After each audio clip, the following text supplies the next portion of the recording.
여러분 속리산 가보셨어요? 속리산? 속리산 국립공원이죠. 거기 가면은 저수지들이 있는데 그 저수지에서 이상한 일이 벌어졌습니다. 뭐냐면은 빙어, 붕어, 잉어, 버들치 등등 우리나라 토종 물고기들이 사라진 거예요. 20여 년 전부터 점점 사라진 겁니다. 도대체 여러분 무슨 일이 벌어진 걸까요? 사람들이 막 찾아보니까 그 이유를 찾아보니까 그 저수지 안에 아주 커다란 물고기가 있는 겁니다. 큰잎 베스라고. 여러분 들어보셨어요? 큰잎 베스. 큰잎 베스가 이 베스는요 천적도 없고 수명도 10년 이상으로 길어서 이 저수지 물속 생태계에 엄청나게 번식이 된 겁니다. 그래서 그 안에 있는 생태계를 파괴시켜 버렸어요. 이름도 큰잎 베스잖아요. 큰잎. 입이 얼마나 큰지. 제가 입이 제일 크죠. 그러니까 잘 먹잖아요. 입이 크니까. 등치가 커요. 이 큰잎 베스가. 그래서 그 큰 입으로 토종 물고기를 그냥 싹 다 잡아먹었어요. 그러니까 큰 일이 생긴 거죠. 그래서 국립공원공단에서 이 베스를 잡으려고 잠수부를 고용했습니다. 그래서 이 잠수부들이 잠수를 해갖고 막 작살로 막 잡는 거예요. 작살로 이렇게 막 잡는데 한계가 있잖아요. 그 잠수해갖고 얼마나 잡겠습니까? 그 잠수부를 막 수많은 사람들 고용할 수 없잖아요. 그래서 이거 어떻게 하냐 이렇게 막 생각하다가 좋은 아이디어가 떠올랐습니다. 여러분 뭔지 아세요? 사람들한테 공고를 했습니다. 큰잎 베스를 잡으세요. 1kg당 10,000원을 줍니다. 그냥 10,000원 주면 안 되고 그 상품권 있죠? 그 동네 상품권, 그 지역 향토 상품권 그거를 하나씩 준다는 거예요. 그러니까 막 사람들이 그 공고를 보고 여러분 그 공고 한 해에 몇 명이 모인지 아세요? 거의 1,000명이 모였대요. 1,000명. 1,000명이 모여갖고 첫 해는 2,000마리를 잡았다고 합니다. 2,000마리. 그리고 그 다음 2년 동안은요 또 해마다 1,000명 이상 모여갖고 6,000마리를 잡았대요. 6,000마리를 엄청나게 잡았죠. 여러분 사실 그냥 잡으라고 하면은 그렇게 많이 오지 않았을 거예요. 그런데 뭘 준다고요? 상품권 1kg당 10,000원 준다니까. 여러분 잡고 싶죠? 저도 시간 나면 언제 가서 한 잡고 싶더라고요. 그러니까 막 사람들은요 이렇게 돈을 좋아합니다. 여러분 또 이런 기사도 제가 봤어요. 만 13세에서 18세 청소년 494명을 대상으로 10대 청소년 경제활동 인식조사라는 이런 주제로 설문조사를 했는데 그 첫 번째 문항이 뭐냐면은 인생에서 가장 중요한 것이 무엇입니까? 여러분 인생에서 가장 중요한 게 여러분 뭐예요? 좀 전에 얘기했잖아요. 제가 돈, 물질적 풍요 그게 몇 퍼센트인지 아세요? 30.1%입니다. 그 다음에는 가족의 행복 26.4%, 친구와의 우정 16.6%, 연인과의 사랑 12.6%, 사회적 명예 9.6%, 기타 4.7% 이렇게 조사가 나왔대요. 여러분 이렇게 우리나라 10대 청소년 10명 중에 3명은 인생에서 뭐가 가장 중요하다고요? 돈. 그렇죠. 참 씁쓸하지만 사실 맞긴 맞죠. 사실 여러분 우리나라 그 유튜브나 뭐 매스컴 이런 거 보면은 우리에게 돈이 최고다. 돈이 있어야 뭐니 해도 머니가 있어야 된다. 이런 메시지를 계속 주고 있기 때문에 사실 이 문제 때문에 요즘에 이 청년들이 결혼도 안 하고 애도 안 낳고 그런 거 아니겠습니까? 여러분 그리고 사실 어른들 조사해 보면은 어른들도 마찬가지일 겁니다. 이렇게 오늘날 수많은 사람들에게 있어서 돈이 한마디로 뭐가 됐어요? 우상이 됐습니다. 여러분 비단 그러면 돈뿐이겠습니까? 여러분들 마음속에 가장 가치 있게 생각하는 거, 여러분들 지금 마음속에 가장 가치 있게 생각하는 게 바로 뭐예요? 두 글자로 우상입니다. 우상. 여러분 그래서 건강이나 뭐 가족이나 자녀나 우리 젊은 청년들에게는 애인. 요즘에 우리 청년들 애인이 조금 있는 것 같더라고요. 그 마음속에 지금 생각하고 있죠? 네, 그게 뭐예요? 하나님보다 더 사랑하면 그게 뭐예요? 하나님보다 더 가치 있게 생각하면 그게 뭐예요? 우상이에요, 우상. 여러분, 사실 우리 마음속을 잘 들여다보면은 불교에선 자꾸 비우라고 하지만은 우리 마음속은 비울 수가 있어요, 없어요? 계속 뭔가로 채워야 되는 게 우리의 마음입니다. 오늘 말씀도 보세요. 오늘 말씀에 나오는 레아도 그랬습니다. 레아의 남편이 누굽니까, 여러분? 네, 야곱이죠, 야곱. 여러분 야곱 잘 아시잖아요. 야곱은 아버지를 속여서 그 형 에서의 그 장자권의 축복을 뺏었습니다. 뒤늦게 그것을 한 에서는 열이 받아서 막 야곱을 막 죽이려고 했잖아요. 그러자 야곱은 어떻게 합니까? 무서워서 두려워서 외삼촌 라반한테 막 도망을 갔습니다. 그런 그가 거기에서 한 여자를 만났습니다. 근데 그 여자가 세상 말로 겁나게 이쁜 거예요. 겁나게 이뻐요. 그냥 한순간에 뿅 갔습니다. 너무나 예뻐서 언제나 서나 당신뿐이었습니다. 언제나 서나 그냥 계속해서 그녀가 눈에 아른아른했습니다. 여러분 알고 보니까 누구예요?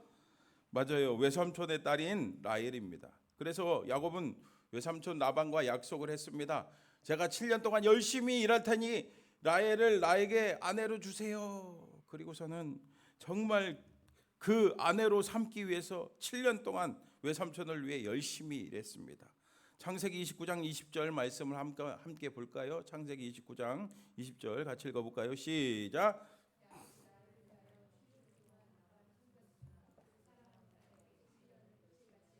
아멘. 야곱은요 7년을 어떻게 여겼대요? 며칠같이. 여러분 사랑해 보셨죠? 안 해보셨나요? 이 느낌을 다 아실 거예요. 왜 이렇게 7년을 며칠같이 여겼습니까? 왜요?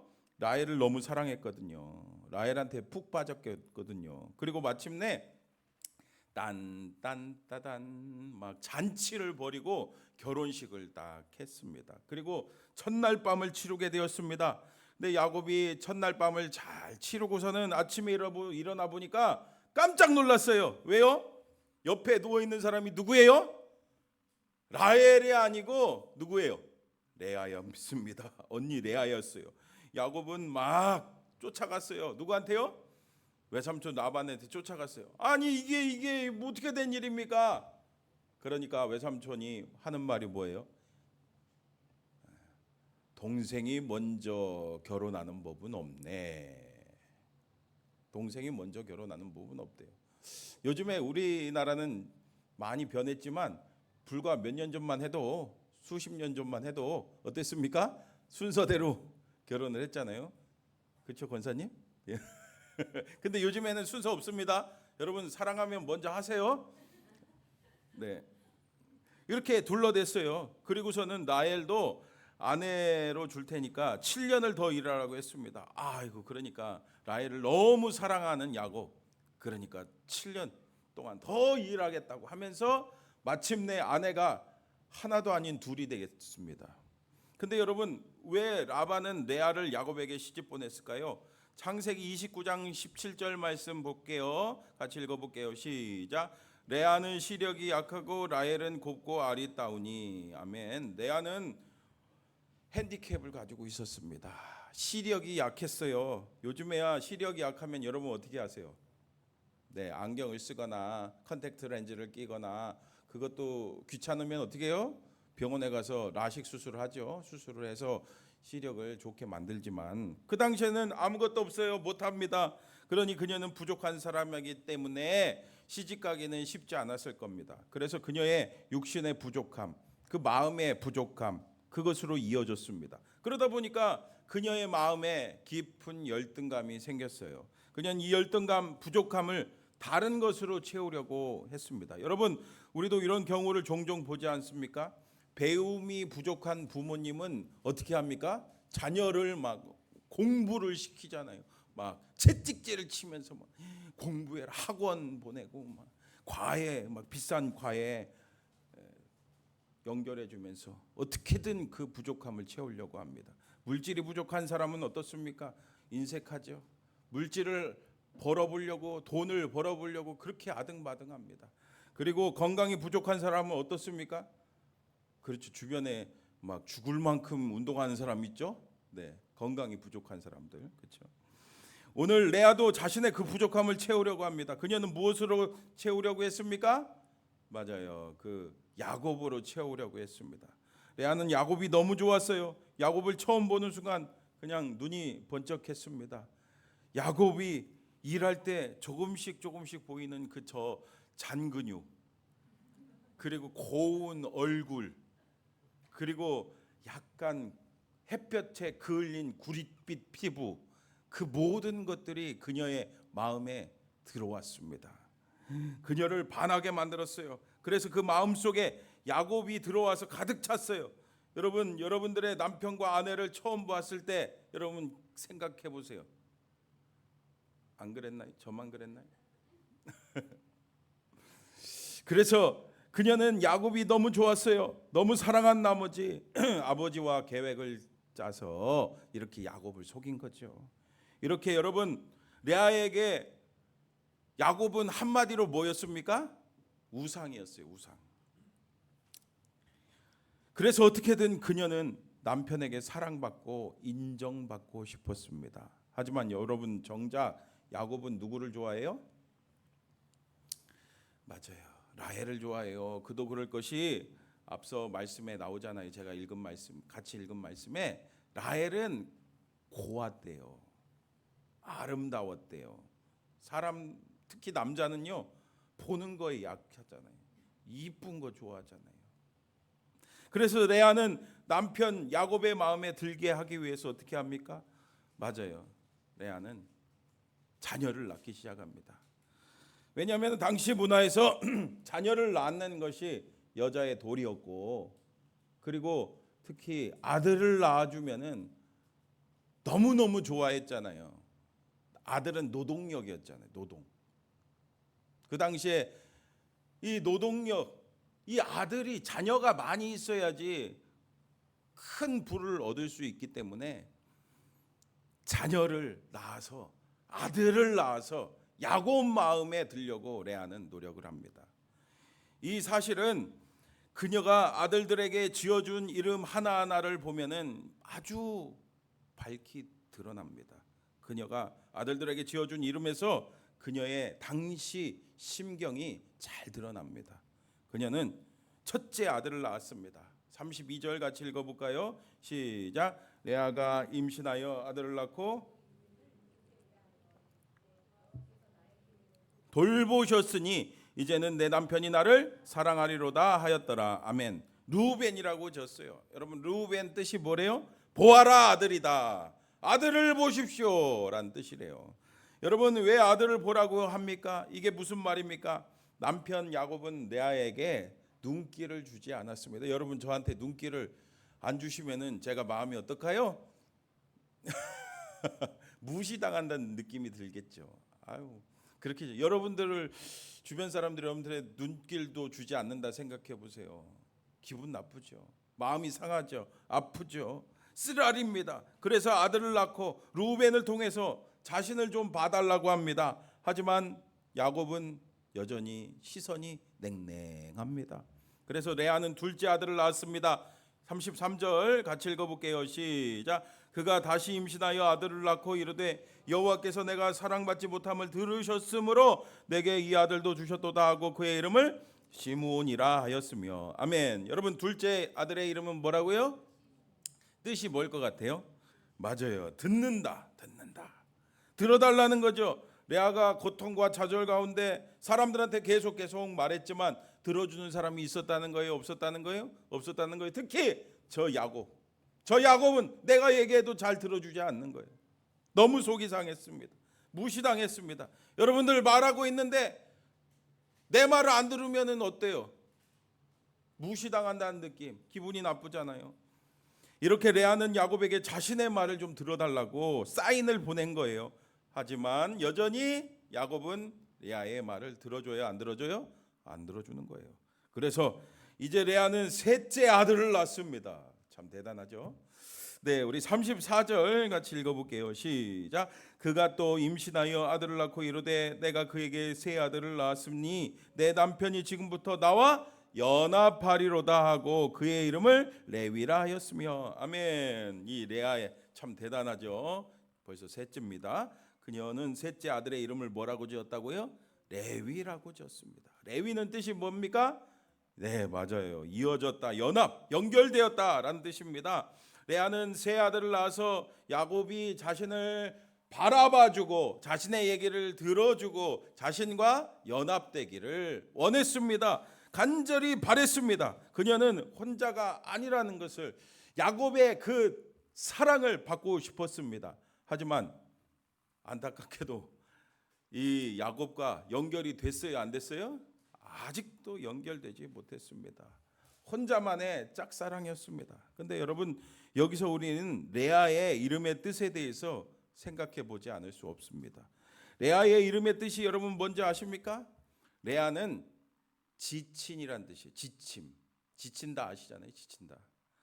그녀는 계속해서 야곱에게 자신을 좀 봐달라고, 자신의 이야기를 좀 들어달라고, 또 자신과 연결되게, 자신과 연합되게, 이어지게 좀 해달라고, 친밀해지자고 메시지를 전했지만 그렇지 못했습니다. 다 소용이 없었습니다. 그녀의 이름 그대로 어떻게 됐다고요? 지쳤습니다. 그녀는 오랫동안 애썼지만 결국 무시당하고 존중받지 못하고 홀로 외롭게 지낼 수밖에 없었습니다. 여러분, 여기서 우리는 분명히 알 수 있습니다. 우상은요, 우리에게 처음에는 굉장히 매력적으로 다가오지만 그 우상을 쫓아가면은, 그 우상을 따라가면은 어떻게 된다고요? 오늘 레아와 같이 지칩니다. 힘이 듭니다. 여러분 어떻습니까? 지쳐 계시지 않습니까? 지금 마음속에 그 무엇을 얻기 위해서 지쳐 있지 않습니까? 그리고 누군가에게 인정받기 위해서 지쳐 있지 않습니까? 그리고 여러분, 우리가 진짜 지쳐 있다면은 우리 마음속에 그 무엇이, 그 누군가가 우상이라는 증거입니다. 여러분 어떻습니까? 요즘에 지쳐 있지 않습니까? 이제 레아는 계속해서 넷째 아들을 낳습니다. 여러분 35절 같이 읽어볼게요. 시작. 그가 또 임신하여 아들을 낳고 이르되 내가 이제는 여호와를 찬송하리로다 하고 이로 말미암아 그가 그의 이름을 유다라 하였고 그의 출산이 멈추었더라. 아멘. 여러분 이렇게 레아가 넷째 아들을 낳고 이름을 뭐라고 졌다고요? 유다. 뜻이 뭐예요? 맞아요. 여호와를 찬송하리로다. 오늘 말씀 제목이죠. 여러분 찬양한다. 이제 드디어 레아가 하나님을 찬양합니다. 여러분 도대체 레아에게 무슨 일이 있었을까요? 서종현 선교사님이라는 분이 계세요. 이분은요 힙합 알죠? 어젯밤에 내가 잘 잤어 이렇게 하는 거 예, 랩하는 거 아시잖아요. 요 장르로 찬양을 하고 복음을 전하는 선교사님입니다. 특별히 청소년들에게 복음을 전하는 분이에요. 그는 어린 시절부터 교회 울타리 안에 있었습니다. 너는 하나님의 기업이다. 너는 하나님의 기업입니다. 하면서 맨날 말해주는 어머니 밑에서 어렸을 때 신앙생활을 잘 했습니다. 하지만 그래도 청소년기에 심각한 문제아가 되었습니다. 그 문제아가 된 것은 바로 힙합됨이었습니다. 지금은 힙합을 가지고 랩으로 복음을 전하고 있지만 바로 이 힙합 때문에 문제아가 됐대요. 초등학교 다닐 때 우연히 그 힙합 음악을 듣게 되었습니다.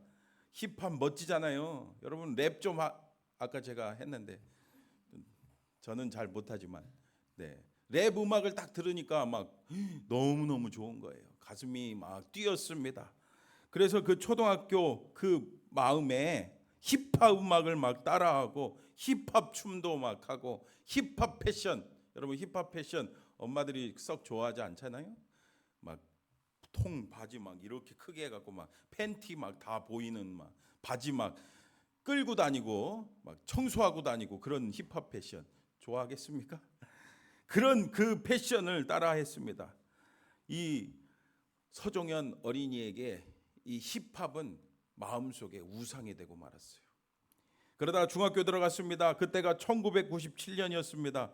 그때만 해도 힙합이 대중적이지 않았어요. 요즘에는 뭐 힙합 아주 흔한 음악이 됐잖아요. 하지만 그때는 흔하지 않았어요. 그런데 학교 갈 때 힙합 스타일로 학교를 갔어요. 힙합 스타일로 교복 바지도 막 큰 거 입고 가고 막 교복을 입고 그러고 가니까 학생 주임 선생님한테 딱 걸렸습니다. 또 그때 무슨 일이 있었냐면은 학교 폭력에 대한 강력한 단속을 하던 시기였기 때문에 학생 주임 선생님이 딱 보니까 힙합 스타일로 그냥 껄렁껄렁하게 하고 학교에 오니까 얘 분명히 문제하다. 학교 폭력하는 아주 나쁜 문제하다. 그렇게 찍어서 이 서종현 학생을 데리고 간 거죠. 그리고 학생부실로 데리고 가서 너는 쓰레기야. 너는 구제불능이야. 너는 문제아야. 너는 못된 놈이야. 그리고서는 그 자리에서 반성문을 쓰게 했어요. 근데 뭐 잘못한 게 뭐 있습니까? 잘못한 건 물론 있긴 있죠. 옷 스타일. 그거 빼고는 뭐 나쁜 행동을 한 게 없어요. 문제아가 아닙니다. 근데 생각을 해보니까 내가 잘못한 게 없는데 더군다나 여러분 90년대만 해도 얼마나 많이 때렸습니까? 여러분도 학교 다닐 때 좀 저만 맞아봤나? 네, 맞기도 했잖아요. 근데 그때만 해도 때렸어요 많이. 그 막 잘못한 것도 없는데 막 선생님이 때리고 그러니까 마음속에 반항심이 생기기 시작했습니다. 그래서 진짜 나는 진짜 쓰레기인가 보다. 나는 진짜 문제한가 보다. 그래서 술 먹고 담배 피고 청소년이 그러면 안 되잖아요. 막 친구들하고 패싸움하고 싸우고 심지어는 막 싸울 때 칼을 막 잡기도 했대요. 이렇게 문제아가 되어서 어영부영 학창 시절을 보내고 시간이 흘러서 군대 갈 때가 되어서 공군에 지원해서 들어갔습니다. 하지만 여러분 훈련소에서 뭐 하는지 아세요? 물론 훈련도 하지만 그 전에 진짜 이 청년이 군대에 적응할 수 있는지 테스트를 합니다. 체력 테스트도 하고 무엇보다 정신 감정 테스트를 합니다. 근데 정신 감정을 했더니 딱 걸렸어요. 딱 걸려갖고 군의관이 단체 생활에 적응할 수 없다. 그래갖고 중도 퇴소했는데 더군다나 이렇게 또 썼어요. 정신과 병원에서 정밀 검사를 요한다. 정신과를 가라는 거예요. 그래서 정신병동에 입원했습니다. 정신병원에 입원하니까 진짜 정신 나간 사람들이 많더라고요. 정신병원에 입원하면 정신 나간 사람들이 많죠. 그래서 그 정신병원에 있는데 마음속에 사실 갇혀 지내니까 그동안 마음속에 고민이 있었는데 산다는 게 뭔가, 죽음이 뭔가, 도대체 뭔가, 내가 왜 왔는가. 그리고 어렸을 때 주일학교 때 교회를 다녔기 때문에 중간에 이제 청소년기에 물론 끊었지만 천국, 지옥 가는 게 뭔가, 뭐 그런 생각이 드는 거예요. 하나님의 말씀이 그때부터 마음속에 생각이 나기 시작했어요. 그러다가 다는 기억이 나지 않지만 수련회 때 어떤 목사님께서 하신 말씀이 생각이 났습니다. 여러분 그래서 수련회 꼭 가야 됩니다.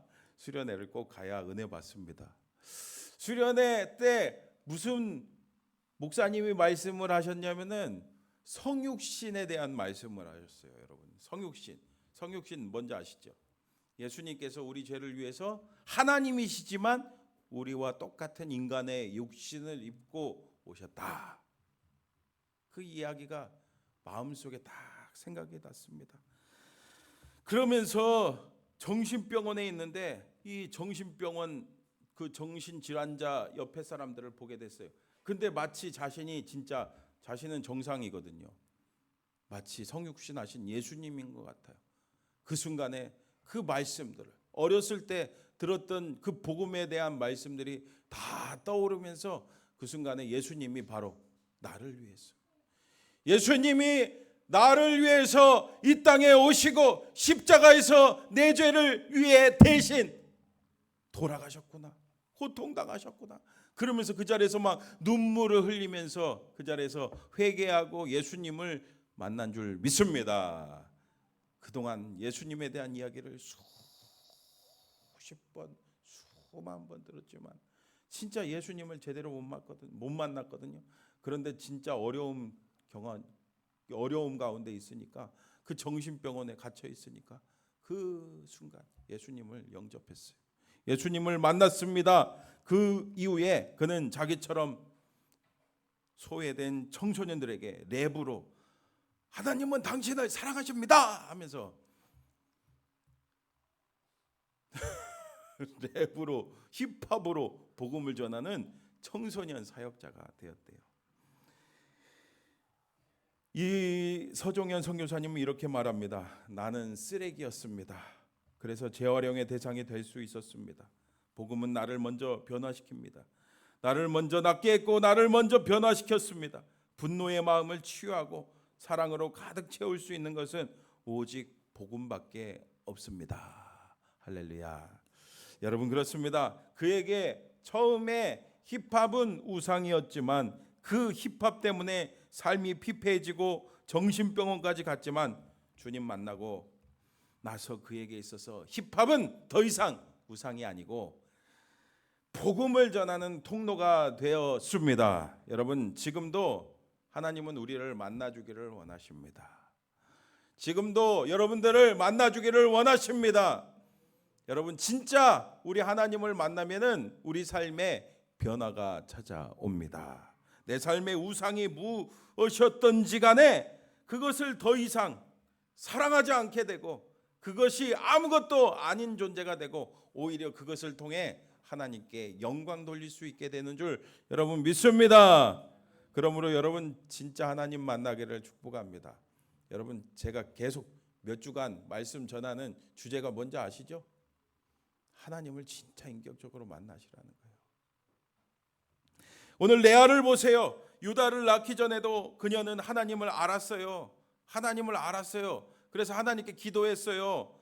아들을 달라고 막 기도했잖아요. 그러니까 아들을 진짜 주셨어요? 안 주셨어요?